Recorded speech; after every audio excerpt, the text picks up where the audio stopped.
Hello viewers, कैसे हैं आप सभी। उम्मीद करती हूँ सभी अच्छे होंगे।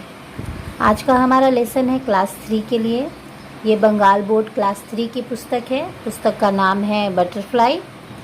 इसका पहला पार्ट हम पढ़ चुके हैं। उस वीडियो का लिंक आपको ऊपर कहीं आई बटन पे मिल जाएगा। लेकिन उससे पहले अगर मेरे चैनल को सब्सक्राइब नहीं किया है तो प्लीज़ कर लें और बेल आइकन भी दबाएं, ताकि आगे जब भी मैं कोई ऐसी वीडियो डालूं तो आपको उसका नोटिफिकेशन मिल जाए।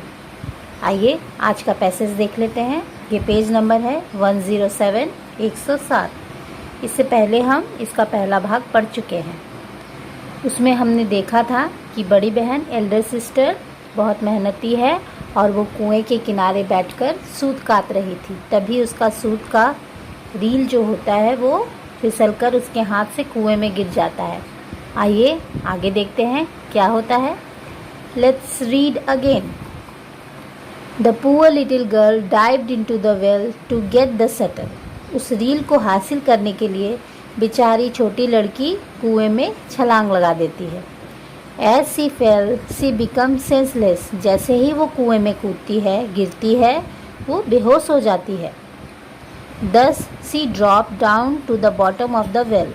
और इसी प्रकार वो जाकर कुएं की तल्ली में एकदम नीचे जाकर गिर पड़ती है। ड्रॉप, वहाँ जाकर गिर जाती है।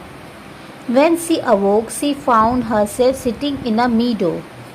जब उसकी आंखें खुलती हैं, जब वो जागती है, तो वो अपने आप को एक मीडो में बैठा हुआ पाती है। मीडो का अर्थ होता है चारों तरफ हरियाली भरा एक मैदान, जहाँ चारों तरफ हरियाली हरियाली हो। The sun was shining brightly. सूरज जो होता है उस समय बहुत तेज चमक रहा होता है। There were flowers. उसे चारों ओर फूल ही फूल दिखाई देते हैं। Everywhere. फूल ही फूल चारों ओर दिखाई देते हैं। Across the meadow she saw some apple tree.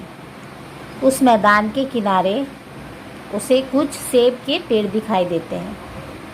The trees were full of apple. उन पेड़ों पे सेब लदे हुए होते हैं। As she looked up, each of the tree called out. जैसे ही वो देखती है, एक एक पेड़ उसे पुकारने लगता है। Shake me, shake me.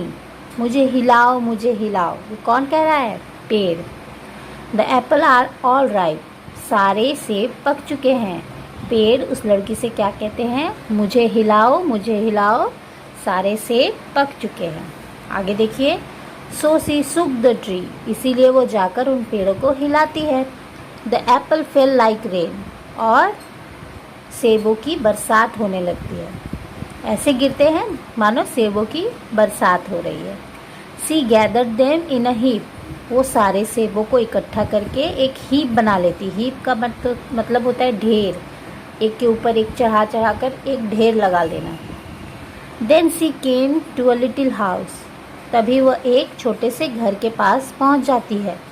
There she saw an old woman. वहाँ वो एक बूढ़ी सी औरत को देखती है।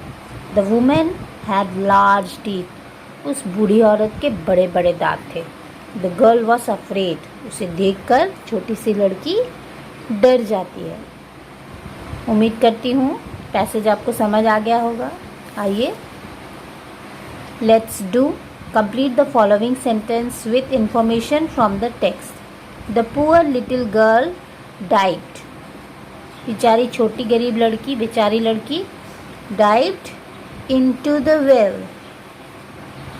कुएं में कूद जाती है। The meadow had some apple trees. देखिए इसका उत्तर यहाँ है। Some apples trees. Apple trees. Let's talk. चलो बात करते हैं। If you were the elder sister, would you be afraid on seeing the old woman? क्या अगर तुम बड़ी बहन होती तो तुम उस बूढ़ी औरत को देख के डर जाती? अपने दोस्तों के साथ चर्चा करो। हाँ, कोई भी डर जाता है। किसी के अगर इतने बड़े बड़े दांत होंगे तो कोई भी डर जाएगा। Would you run away? क्या उसे देखकर आप भाग जाते? हाँ, शायद भाग भी सकते थे। What would you do otherwise? और अगर नहीं भागते तो क्या करते? कुछ साहसी जो बच्चे होते हैं वो तो जाकर उससे बातें करने लगते हैं और मेरे जैसे डरपोक वहाँ से भाग जाते हैं। उम्मीद करती हूँ आज का पैसेज आपको समझ में आया है। अगर मेरी वीडियो अच्छी लगी है तो प्लीज़ लाइक करें, मेरे चैनल को सब्सक्राइब करें। Thank you for watching.